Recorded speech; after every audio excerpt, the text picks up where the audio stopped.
Right, let's talk about our next news topic, which is a surprise quote unquote drop for Skyrim, the anniversary edition on Nintendo Switch 2. Came out of nowhere. And we're going to be doing a full video on it with various comparisons and whatnot. But I think it's fair to say that it launched in a bit of a state with some issues. And Oliver, you had a number of people approaching you about the things they discovered in Skyrim on Switch 2. Yeah, do you want to go into that a bit? I do. First of all, the biggest issue with this port, in my opinion, and what truly makes it unplayable in my view, or very difficult to play, very difficult to enjoy certainly, is that input lag is awful. If you look at these tests, I captured this footage at 180 FPS on my S5 camera, and I'm jamming my finger right into the thumbsticks, and you can see how long it takes the game to respond. Right. It just feels truly awful. It feels terrible to play. I would say it feels similarly laggy docked, if not even laggier. And it doesn't change meaningfully when I use the Joy-Cons with a physical connection. By the way, this is not a wireless controller issue. There's very minimal latency involved in using the Switch Pro controller. I tested latency in a couple ways with the camera pans. I also D-padded through the menu and I swung my sword. And typically to get an in-game response, it took about 40 frames to 44 frames at 180 FPS, which translates to about 220 milliseconds to about 240 milliseconds. Okay, that's sub-Kinect. It's just horrible. Yeah, so that's really terrible. And then I moved over to the Switch 1 code, but still running on Switch 2 here, but with no major performance enhancements. I can't imagine it's probably fairly similar to the Switch 1 code in terms of input latency. And we're at about 150 to 170 milliseconds of latency, which is also still high, but obviously a lot lower and probably tolerable, I would say, or at least I managed to tolerate it for, the 20 hours or so that I played the original Switch version. So yeah, that's the biggest issue. I can talk about the other issues, but the input lag is for sure standing out as just a gigantic problem that needs to be addressed immediately. Mm-hmm. Right. Okay. Let's talk about the other problems though, because they are legion. They are. So I'll start off with something positive to say. My guess is that this is basically the full Skyrim Special Edition treatment in terms of the technology. I've not played the other versions in quite a while, so I've also not done comparisons with the other versions except for the Switch 1 version, so I can't comment too much on those. But you get volumetric lighting here, enhanced post-processing, including SSR, depth of field and bloom, redone foliage, pushed out draw distances, better texture assets, the whole shebang here. It looks dramatically transformed relative to the Switch 1 version, which I think you can see here in these comparisons. I did some pixel counts, and it seems to be running at 1440p internally in dock mode, which I think is using DLSS. But there are a few problems with the game that are a little bit odd. Like if you look in this area, which is the rift, the distant tree LODs are like blue tinged. Maybe they're grabbing a wrong asset for that LOD. But when you approach, the blue goes away, seeming as they transition LODs, right, down to like LOD 1 or LOD 0 or whatever it is. So that's an odd issue. And if you go over to Switch 1, that isn't a problem at all. But interestingly, the distant trees there also take on a more monochromatic look, but they're yellow tinged. So I'm wondering what that problem might be. They also might be billboards at a distance. I'm not sure. I didn't look too closely to check, but that shouldn't impact things too much, I wouldn't imagine. And then with the water, when you move the camera around, the water surface moves for a frame or two before falling back down when you tilt the camera, when you move the camera around. So that's pretty weird, I would say. I would say also the file size is also pretty large for this game. It's 53 gigabytes as opposed to 13 gigabytes for the Switch 1 version, roughly speaking.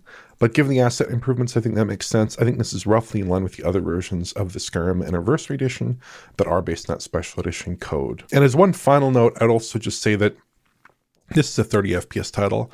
And I think even despite all the enhancements for a 14-year-old game, it would be really great if 60 FPS was on the table or 40 FPS. And I think a lot of gamers would take a degraded visual presentation, maybe with improved resolution, improved frame rates, improved details maybe in some areas, but with that faster refresh. I think a lot of gamers would appreciate that in a game like this. Because you do still see like the 360 PS3 vintage beneath all the nice post-processing and enhanced lighting. Maybe that would have been a better way to go here and just focus as well on keeping that input lag within a reasonable bounds. Yeah. The 30 FPS thing was basically the first response to the trailer when it appeared. It's like, why is it 30 frames per second? It's like, let's just remember that the Switch 2 CPU isn't that far horsepower-wise beyond the last generation consoles, which also ran at 30 frames per second. The input lag thing, wow, I'm not quite sure how they're going to address that. I mean, that's really not good. It suggests that the pipeline is actually got issues. Yeah.